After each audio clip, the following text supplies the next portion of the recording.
This is the State of the Nation, and the conversation begins right now. So we are tracking matters, economy, politics, and everything in between. And of course, to help us unpack this discussion is my guest here, that is Antony Buluma.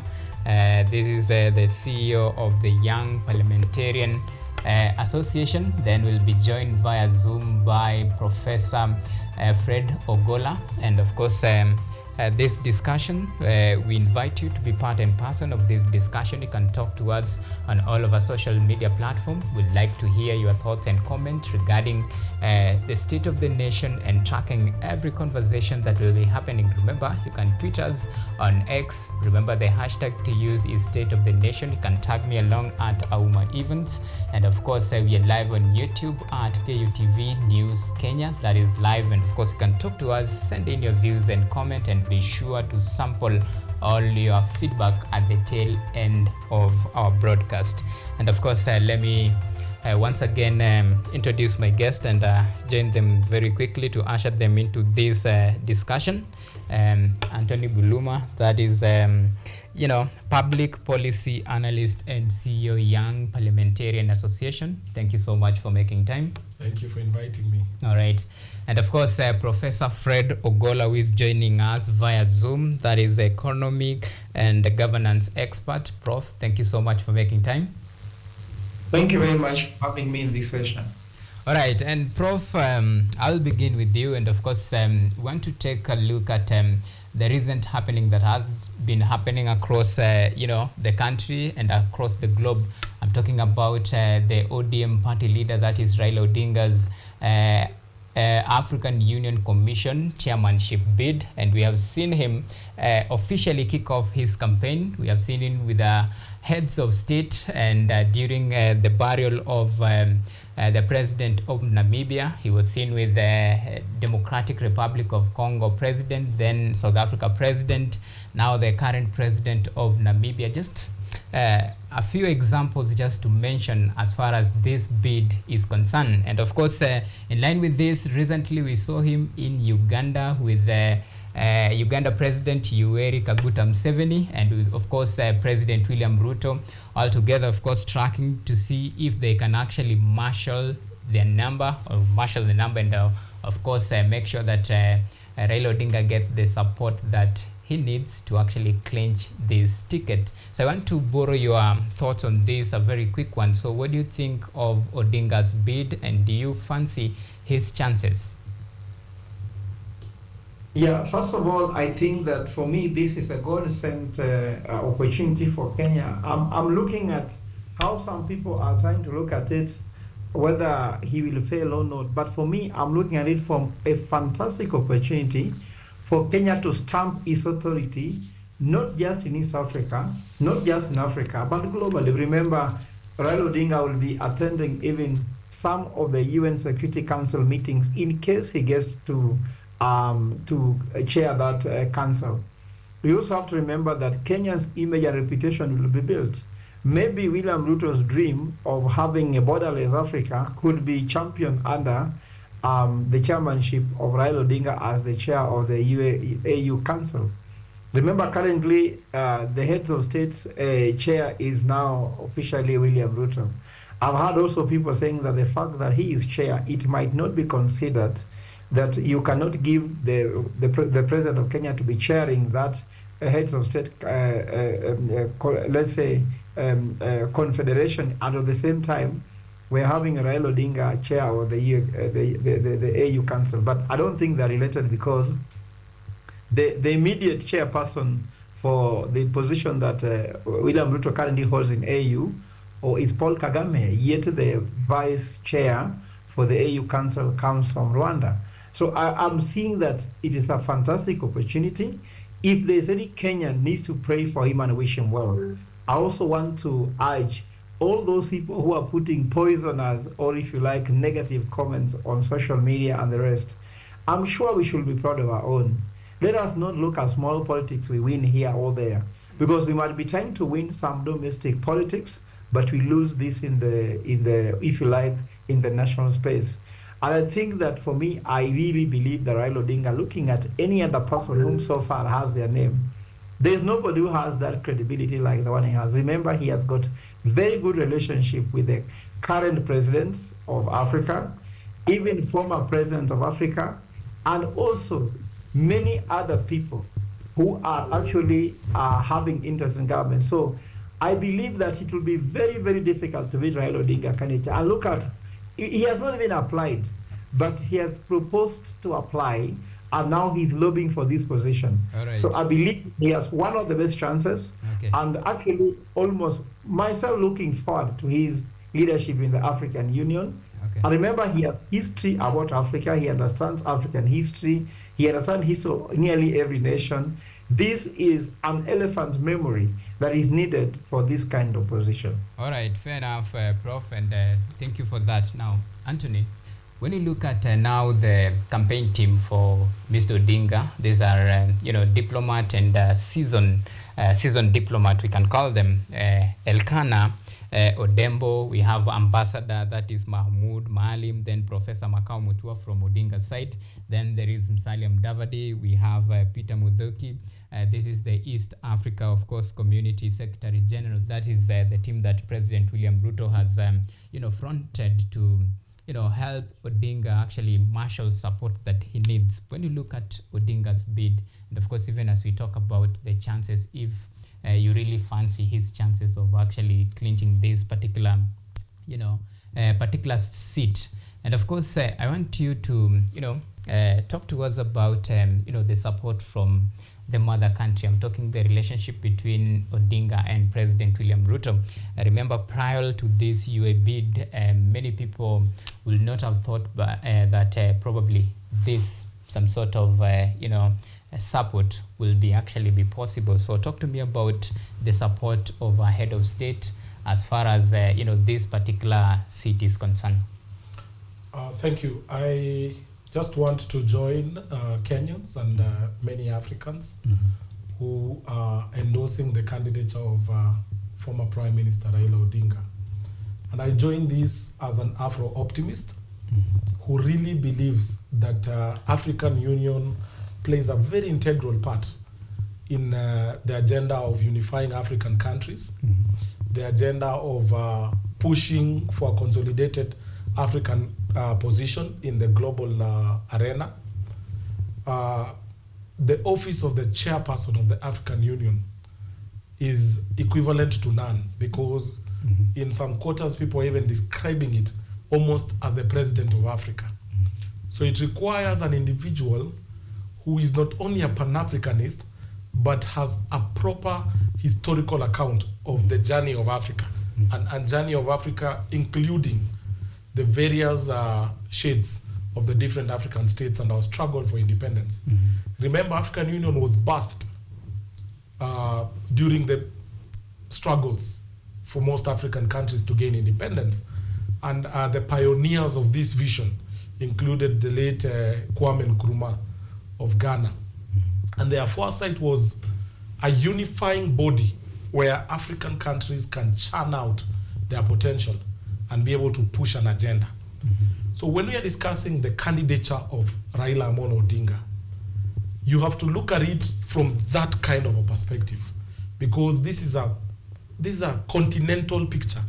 You have to look at it beyond just the interest of Kenya and start imagining what is in need for Africa. Remember, this is coming at a time where African Union has also been criticized for underperforming, for being a layback organization when it comes to injustices meted against Africa. And then when you mix all that, then you question the credibility of the individuals contesting for that seat. It is based on that background that I personally, as an Afro-optimist, endorse the candidature of Raila, beyond him being a Kenyan. So that's the first context. Secondly, he becomes the Kenyan candidate because he will give us the national pride. Because having a Kenyan take a central role at that level is really key, even for our own growth as a country. Because remember, even when we come to the African Union table, we come with vested interest. There is the whole thing called state interest. So government of Kenya has to look at what is in it for Kenya in the event that Raila Odinga clinches the position of the chairmanship.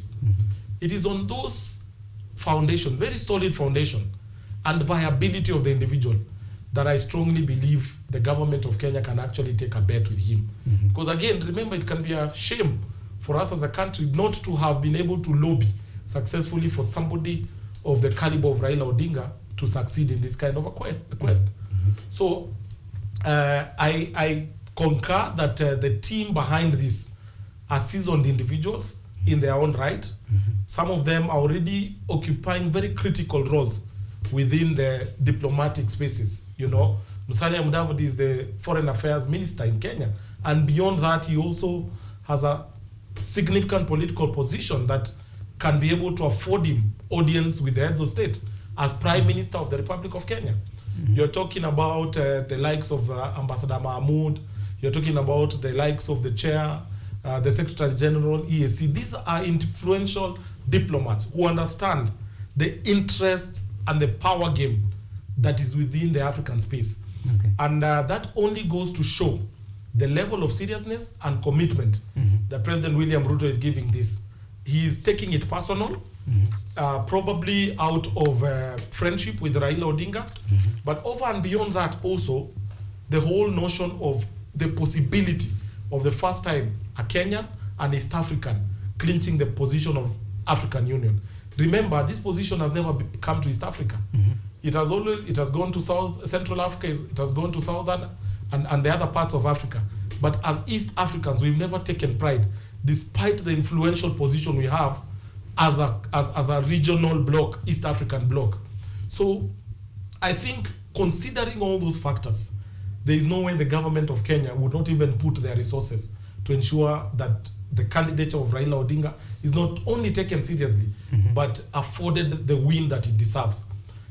Building on that, you need to also understand Raila himself is also networked. You could see the body language between him and other heads of state when he was in Namibia. You could see him meeting up with President Museveni and Ruto just yesterday. You can actually see, even at the body language level, he's able to maneuver his way around with most of his leaders. And that just goes to show the qualities that he's manifesting and are needed for this kind of a role. Because remember, you will be persuading heads of state to agree. To agree on the cake called Africa, you know, and share in this cake. It takes a lot of political wit. It takes a lot of political ingenuity. It takes a lot of experience.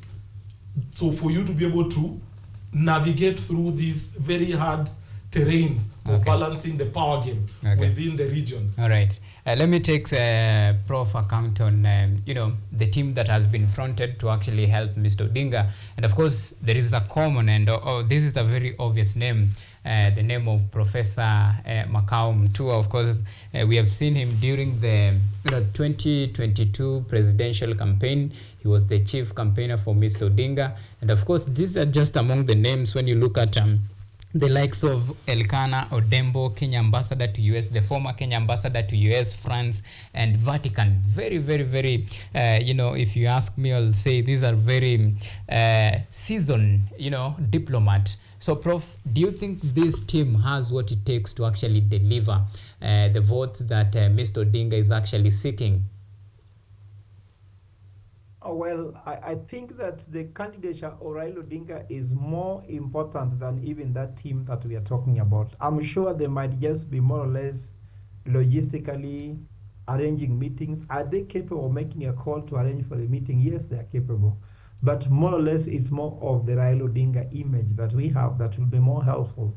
At the same time, the support that Raila Odinga is going to receive. For example, if you look at Raila Odinga just alone, he might be able to get 12 to 20 heads of state backing directly. Now, William Ruto can actually be able to give him another 10. Then if you add to now the good news that Uhuru Kenyatta has also come in saying that he backs his candidature, Uhuru Kenyatta is very respected in Africa, but also beyond. Remember, this won't just be lobbying African countries, because remember, African countries also are influenced from outside Africa. For example, there are some foreign countries that have influence in some African countries. For example, Belgium influences DRC, Congo, Kenya here, we have UK, we have US. Every country in Africa has got some of their foreign masters influencing them. So it will also go beyond Africa and how they can be able to stamp the authority. So according to me, it's more of those key allies. And remember, Obasanjo has been seen as a continental bully, if you like he's got very soft power in the continent. So Obasanjo being there, Museveni is among the longest serving heads of state in Africa. So all that has come to work. And also, that picture that was done in Kisozi has given Raila Odinga so many votes. When you see Raila Odinga holding that stick, which is similar to the stick of Museveni, similar to the stick of William Ruto, him walking side by side without any security that is separating him and William Ruto, already it means that he has started dancing the music. And when you start dancing the music with William Ruto, who is the current president, I guess there are so many people who see something in Raila Odinga. And for me, one thing I see in Raila Odinga that is very critical, very few leaders has it. Raila Odinga is capable to forgive. He's able to forgive and wipe out his both physical and psychological scars and start looking for how he can unite. I'm sure now Raila Odinga and William Ruto were bitter rivals. Remember, even Raila Odinga and Uhuru were bitter rivals. Can you imagine these people coming to campaign for him? Even there's a time when Raila Odinga and Museveni were bitter rivals. So I'm believing of more that stack of Raila Odinga will have more say in getting this seat more than the team. But nevertheless, the team are important to give advice, at the same time to be able to book the right appointments and send the right message that is needed to the diplomatic circles that can be able to give him this seat. Okay. And now I want us to switch gears to rather some very important, topic and discussion in regard to, state of the nation. And I'm talking about, the state of corruption in the country. Auditor General report actually, reveals some damning statistics about the government spending in various, state organs, and of course, flagging out like even, a tune of 10 billion money that was, or rather fund that was withdrawn without being audited. These are just some of the key areas, and even the watchdog report reveals 5.7 billion that were paid to ghost workers, talk less of 500 and 466 million that the Teacher Service Commission actually paid for either retired or even dead teachers. When you look at, this, I'll call wastage and actually looting, what does it say Budgeted corruption. about corruption. Budgeted corruption, if you like? So what does it say about, our society? Because this is something that has been happening for quite a period of time. And when you look at, for example, let's say institution like Teacher Service Commission, 466 million paid to ghost teachers, some that are even maybe dead or even retired. Well, what is happening? I think that's the tragedy in this country. Corruption is our greatest undoing. Corruption is the monster that we must all be declare war against. Corruption is what has deprived us the privileges we should be enjoying as Kenyans. Because I think Kenyans are resilient people. Kenyans are hardworking. They ni watu wa kujituma. And they go out of their way to support whatever government policies are brought to them. But the challenge of corruption has never been adequately addressed, even within the current regime. And I say this having in mind the fact that the 2010 constitution was actually supposed to be the remedy in the fight against corruption. Because when it was enacted, part of what came with the 2010 constitution was the idea of trying to strengthen independent institutions so that they are able to act on their own volition and fight against corruption. But it's unfortunate that to date, most of these institutions are still lamenting like we don't even have a new dispensation. Like the EACC, every day you talk about them, they will either blame budgets, low budget cuts, I don't know. They will always have a blame. Okay. But you see, they forget that the country is losing. The country is bleeding through corruption. Mm-hmm. Look at all those loopholes. All right. By the time these loopholes are being revealed by the media or even the Auditor General, is it entirely the mandate of the Auditor General exclusively? Because Article, I think it's 229, clearly defines the role of the Auditor General. The Auditor General is just supposed to report and say, this was the authorized expenditure, this is how it ought to have been used, and from our reflections, we cannot quite see where certain amounts of money are lost. Okay. So the rest of the other bodies are supposed to actually manifest their might. Like the EACC should not be taking this casually. Okay. Because I don't think the best way to fight corruption will just be lamenting around it and apportioning blame.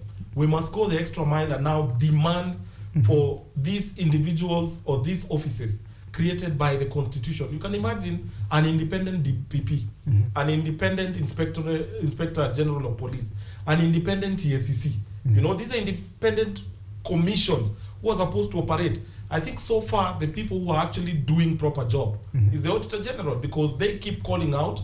They have been giving this country proper insights in terms of the state of affairs on our expenditures. And remember, we're coming from a point where we're complaining about excessive public debt. How do we handle that? When we mismanage even the resources we are borrowing, when there's pilferage, what is it called? Like leakages in terms of the expenditures, because we ought to actually be proper in terms of our expenditures, so that we are able to actually live within our means. Remember, part of the recommendations, even from the Auditor General, is for us to begin to manage our debt. Okay. And from their report, part of what they were pointing out is that if we are not able to seal some of these loopholes, then we risk not even sustaining the kind of debts we have. All right. Because if you lose, say, that even 400 million, what are you saying? Would that money have helped us solve part of the Eurobonds that we are dealing with? Indeed. It comes in the time when government had to actually look for an extra Eurobond for us to offset the one that is due this June. Okay. So all these challenges. All right. Yeah. Let me get a count of Prof. Well, Prof, 10 billion unedited, and of course 5.7 of course paid to ghost workers. Talk less of 466 million that TSC actually paid for dead or even retired teachers. When you look at all this and put into account, well, the wastage, the looting, and of course with an economy that is really struggling. So what are we reading into all this, and what are we not doing right as a country? I think that Kenyans are slowly accepting that corruption has become a culture in this country. And that is what is worrying me most, because everyone talks about corruption, everyone talks against corruption, but no one seems to really be against corruption in actual sense, especially those in position. For us, like activists like Linda Jami, when we mention them, we are being told that we are only complaining because we have never been given a chance to eat. But I don't think that's the case. I can tell you that corruption has become systemic. And it has become systemic whereby each and every regime that comes in is looking for how to steal money in the guise that they are trying to make money for the election. Can you imagine that this election thing? I don't even see whether there's need for all that money being made. But let's put this into context. Corruption has become like whether you just complain, it is very hot with no intention to do anything about it. Okay. No one put the effort. We have very many so-called independent institutions. We have added a lot of the wage bill, and Auditor General's report every now and then points out at all the mistakes going on, and no one is taking action against them. Everyone claims they have no prosecutorial powers to prosecute anybody in corruption. What is the problem going on? Let me just single out even the issue of the tree planting. Because we are supposed to plant 15 billion trees. And money was allocated to this. We are supposed to do a forest cover of 30% forest cover in Kenya. Like this year, we allocated 14.3 billion shillings to plant trees. Now, Auditor General report points out that over 140 million shillings cannot be accounted for, And in fact, nobody has bought trees. Do you know anywhere where farmers, or for example, those who are doing nursery beds, seedlings that for planting trees, have made money by government buying trees from them? It is all scam. And the problem with now the current administration is that the corruption is right from the top. It falls like force of gravity. In fact, if I would be head of state today, you just simply call all the ministers, all PSS, and tell them, I do not want anybody to make for me money for election. I will deliver my manifesto to Kenyans, and Kenyans elect me based on manifesto. But when a government does not offer services, does not deliver their manifesto, then they must be able to make money to buy people because they didn't deliver. So I'm asking any government that is concerned about winning the election, just deliver your mandate, and if you deliver your mandate, Kenyans will elect you back without buying them. Thank you, Prof. Because we are running out of time, so I will give you each at least 1 minute for your closing remark, and we'll begin with you, Antony.